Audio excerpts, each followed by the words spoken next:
Hey there, fellow explorer, and welcome to a special Espirito edition of the Deep Dive. Espirito. Yeah, Espirito Deep, you could say. I like that. You know, it's Italian for expert, so we're Ah. taking our expertise to the next level for you today. All right, let's do this. The Colosseum, I know you're as fascinated by this place as I am, and thankfully you've provided us with some great material from Wikipedia to work with. Yeah, Wikipedia, always a good starting point. We're talking about the fascinating facts and the crazy history. Oh, the plants. And even the unexpected plant life that calls the Colosseum home.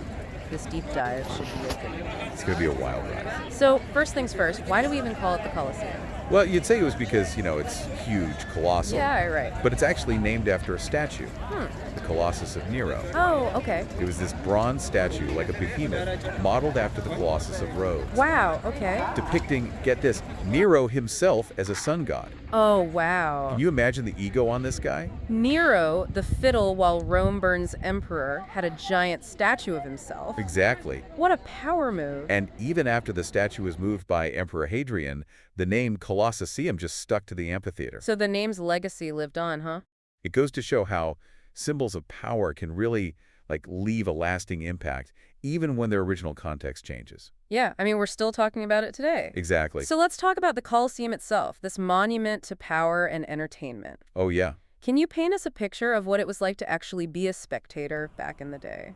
Imagine the roar of the crowd, Oh, wow. and the dust swirling in the air, Yeah. and the clash of steel. Oh, man. It was designed to be a sensory overload, Oh, wow, I bet. a spectacle that would leave you breathless. Okay, but what about the structure itself? The seating and the layout, was it just a free-for-all in there? No, not at all. The Romans were meticulous about social hierarchy, and it was reflected in the Colosseum's design. Oh, interesting. So think tiered seating, Okay. with the emperor and the Vestal virgins getting the prime real estate, of course. Then the senators and knights a level below. Okay. And then the general public was divided by, wealth and status. So even in their entertainment, they reinforced their social order. Exactly. Pretty clever, if a bit rigid, I'd say. Yeah. And then there's the ingenious system of vomitoria. Vomitoria. Yeah. That's an unfortunate name. Yeah, I know, right? But they were these passageways designed for quick entry and exit. So like the ancient Roman equivalent of express lanes. Exactly. They could fill or empty the Colosseum in minutes. Wow, that's impressive. It allowed for seamless transitions between events Smart. and kept the energy levels high. Speaking of events, let's be honest here. The main draw was the violence, right? Wow. Gladiatorial combat, the animal hunts. You're not wrong. It was all about the spectacle of blood and sand. Yeah, but it was more than just a bloodbath. Okay, so they were trying to send a message. Absolutely. What kind of message? Well, think about the way the Colosseum was funded. Okay. It was built using spoils from the First Jewish-Roman War, Really? specifically the Siege of Jerusalem. So they basically built an entertainment complex using war loot. And it was likely built, with the labor of Jewish prisoners of war. Wow. It's a stark reminder that the Colosseum's grandeur was built on the backs of, conquered people. That really puts things in perspective. Yeah. Speaking of grandeur, we can't forget the sheer scale of this project. Oh, yeah. Wikipedia mentions over 100,000 cubic meters of travertine stone. Mind-boggling, isn't it? How did they even manage to transport and assemble all that material? It took years to build, thousands of laborers. Wow. It showcased the Roman Empire's mastery of logistics and engineering. Yeah, it's a real testament to their ambition. Definitely. And they succeeded. I mean, even in its ruined state, the Colosseum continues to capture our imagination. Oh, for sure. It inspires awe and wonder. Yeah. But let's not forget that its story is not all sunshine and roses. Right. There's a darker side to the Colosseum, Yeah. one that we can't ignore. Absolutely. So we're talking about public executions, animals being slaughtered, and who knows what else. What can you tell us about the darker side of these Roman games? Well, remember those sylvae we mentioned earlier? Yeah, the staged hunts. They weren't just about showcasing exotic animals. They often involved the execution of condemned individuals. Oh, wow. Imagine being thrown into an arena with lions and tigers. That's horrifying. Your fate sealed for the entertainment of the masses. It makes you wonder about the psychological impact of witnessing such brutality. Did the Romans just become desensitized to violence? It's a question that has fascinated historians and psychologists for centuries. Yeah, The Colosseum offers a unique window into the Roman psyche, I see. raising questions about, the relationship between entertainment, violence, and social control. So it wasn't just about mindless bloodshed, No. but a calculated display of power, Yeah, a reflection of their values and beliefs. precisely. It's a lot to process. The Colosseum serves as a reminder that history is never black and white. It's a tapestry woven with threads of ambition, innovation, cruelty, and complexity. Right, and speaking of complexity, there's one aspect of the Colosseum that often gets overlooked. What's that? It's surprisingly vibrant plant life. Ah, yes, the plants. Plant life in the Colosseum, I had no idea. Over the centuries, the Colosseum has become home to a diverse ecosystem, boasting over 684 plant species, What? some of them quite rare. Hold on, how did all these plants end up in the Colosseum? It's a fascinating blend of natural and human influences. Like what? Some plants were likely introduced for the staged hunts, others arrived via, birds or wind dispersal, Okay. and some even hitched a ride with the animals brought in for the games. So the Colosseum is like a botanical time capsule, Exactly. reflecting centuries of ecological change and adaptation. It's a testament to nature's resilience, That's amazing. its ability to thrive even in the most unexpected places. Wow, I'm completely blown away. Yeah. We've covered so much ground already, from emperors and gladiatorial combat to the surprising world of Colosseum botany. And we're just getting started.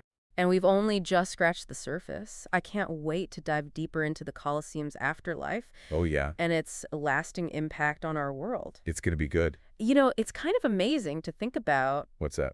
how the Colosseum has transformed over time. We've talked about its humble beginnings, Right? but its story doesn't just end with the fall of Rome. No, not at all. What happened to this colossal structure after the gladiators and the crowds were gone? Well, it's fascinating, isn't it? Yeah. This building that once hosted Yeah, such spectacle and violence right. took on, new roles over time, Hmm. reflecting the changing times, Oh, interesting. It became a source of readily available building materials, Okay. a fortress for defense, A fortress. even a residential area at one point. Wow, okay. It's a testament to its enduring presence. And adaptability. For sure. It's almost like the Colosseum itself became a survivor, Right. adapting to whatever challenges came its way. Yeah. But there's one chapter in its story that I find particularly intriguing. Oh, yeah. Its connection to Christianity. Oh, yes. This transition from a symbol of Roman power to a place associated with Christian faith. It's a stark contrast. It is. And one that really speaks volumes about the evolution of beliefs Right. and the power of symbolism. It's almost hard to picture Yeah. this arena soaked in the blood of gladiators and wild animals, Right. becoming a place of reverence and pilgrimage. It's certainly a dramatic shift. Yeah, it is. And you have to remember, in the early days of Christianity, believers were often persecuted by the Roman authorities. Right. The Colosseum, with its history of public executions, Yeah. became intertwined with the stories of Christian martyrs. Right. There's that persistent tradition that many Christians met their end within the Colosseum's walls. Yeah. Although we discussed earlier that the historical evidence is debatable. It is. It is. It wasn't until much later, Yeah. around the 16th century, that the association between the Colosseum and Christian martyrdom really took hold. Right. But once it did, Yeah. it really took root Yeah. in the collective imagination. We're talking about Pope Pius V, Yeah. encouraging pilgrims to gatch sand from the arena floor, Wow. believing it was soaked in the blood of martyrs. It's a powerful image. It is. That sand, once a symbol of the arena's brutality, Right. becoming a sacred relic, you see, Mhm. it speaks to the way human perception can really transform a place, Right. imbuing it with new meaning. Even though historians now debate the Yeah, extent of Christian martyrdom in the Colosseum, for sure. its legacy as a site of suffering and sacrifice has undeniably shaped its story. Absolutely. And it's fascinating how that perception led to a change in attitude towards the Colosseum. Oh, how so? Well, in the 18th century, Pope Benedict XIV went as far as to ban quarrying from the site Really? and declared it a sanctuary. He even installed stations of the cross, marking the path that Jesus took to his crucifixion. Wow. So the Colosseum, a place once synonymous with violence and spectacle, Right.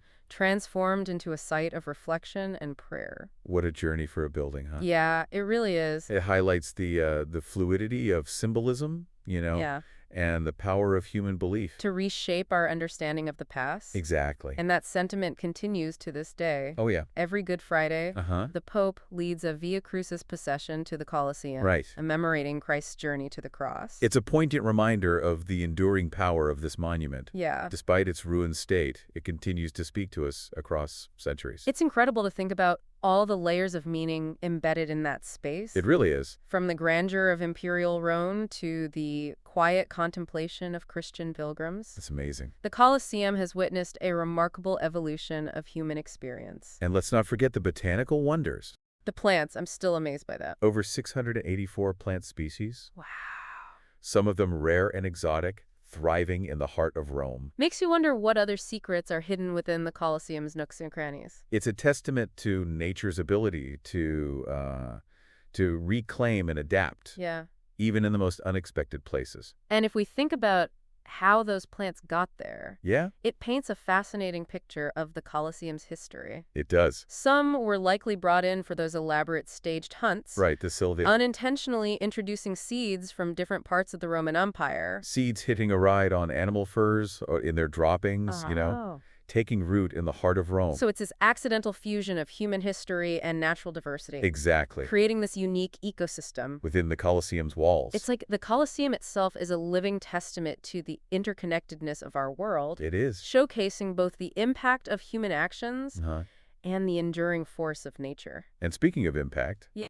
we can't overlook the Colosseum's influence on popular culture. Oh, right. It's been featured in countless films, artworks, even video games, It has. captivating our imaginations with its grandeur and history. It's true. From epic historical dramas like Gladiator to modern action thrillers, Yeah, the Colosseum has become a go-to setting for filmmakers, right. looking to capture a sense of history and spectacle. It's that unique blend of grandeur and decay, Yeah, the sense of timelessness and drama. that makes it such a compelling backdrop. Exactly. It's a visual shorthand for both the power of ancient Rome Mm-hmm. and the enduring fascination we have with the past. For sure. And it's not just on stain. What do you mean? The Colosseum's architecture has inspired real-world buildings as well. Oh, you're thinking of structures like the Los Angeles Memorial Coliseum, Yeah, whose entrance was directly inspired by the Roman original. exactly. It's a clear example of how a building from ancient times can continue to influence design and aesthetics centuries later. And there's also the Palazzo della Civiltà Italiana in Rome, Hmm. a striking example of fascist architecture Right. that borrows heavily from the Colosseum's form. It's a reminder that the Colosseum's legacy is complex and multifaceted, Yes. open to interpretation and reinterpretation Yeah. across different contexts. It's fascinating how a building from ancient times I know, right? can continue to inspire and influence creative expression. In so many different ways. Yeah, it speaks to the Colosseum's enduring power. As a cultural icon, Yeah. a symbol that resonates across time and cultures. It's more than just a pile of old stones, wouldn't you say? Oh, for sure. It's a symbol of human ambition, ingenuity, cruelty, Mm. and ultimately our enduring fascination with the past. And it serves as a reminder that the themes it represents, power, spectacle, violence, They're faith, still relevant today. they are. Just playing out in different arenas. The Colosseum, in its ruined state, Yeah. it offers this unique perspective on the human condition, prompting us to reflect on who we are, where we've been, and where we're headed. Yeah, it's like looking in a mirror, in a way. Right. Seeing our own strengths and weaknesses reflected in the Colosseum's long and complicated history. It's true. It's a reminder that those themes, Yeah. power, spectacle, violence, faith, Yeah. they haven't vanished. They've No. just evolved, Right. found new arenas. We might not have gladiatorial combat anymore. Thank goodness. Or public executions Yeah. in the same way. Yeah, We've definitely got our own forms of entertainment. we do. And let's be honest, some of them, Yep. exploit others or rely on spectacle over substance. Yeah, And that symbolic role of the Colosseum Yeah. against the death penalty, right. it reminds us that we're still wrestling with those big ethical questions, We are. trying to figure out a better way forward as a society. It's an ongoing process. It really makes you pause and think, Yeah. how much has changed over the centuries? Mhm. And yet, how much remains the same at our core? I think that's the beauty of exploring history, though. Yeah, It gives us context, right. perspective. And maybe even some wisdom for navigating the complexities of our own world. Yeah, for sure. And speaking of gaining perspective, we've talked about the emperors, the gladiators, The animal. the animals, the plants. Right. But what about the everyday Romans? Ah, the people in the seats. Yeah, the people who filled those seats, tens of thousands of them, Yeah. coming to the Colosseum to cheer, to gasp, to be entertained. It's easy to overlook them, to Yeah. just see them as a faceless mass. Right, But each one had their own story, right. their own reasons for being there. It makes you wonder what the Colosseum meant to them. It does, doesn't it? Was it just an escape Hmm? from the daily grind? It escaped. A chance to witness something extraordinary? Or did they feel a deeper connection to what was unfolding before them? Maybe it was a sense of community. Right. A feeling of belonging. It's something bigger. To something bigger than themselves. Yeah. That drew them to the Colosseum. It's hard to know for sure. Yeah. We can only imagine, really. But it's an important question to consider. It is. As we piece together the full story of this remarkable place. Absolutely. Because ultimately, the Colosseum's story is a human story. It is a story of ambition. Ingenuity. Cruelty. But also our constant search for meaning. Yeah.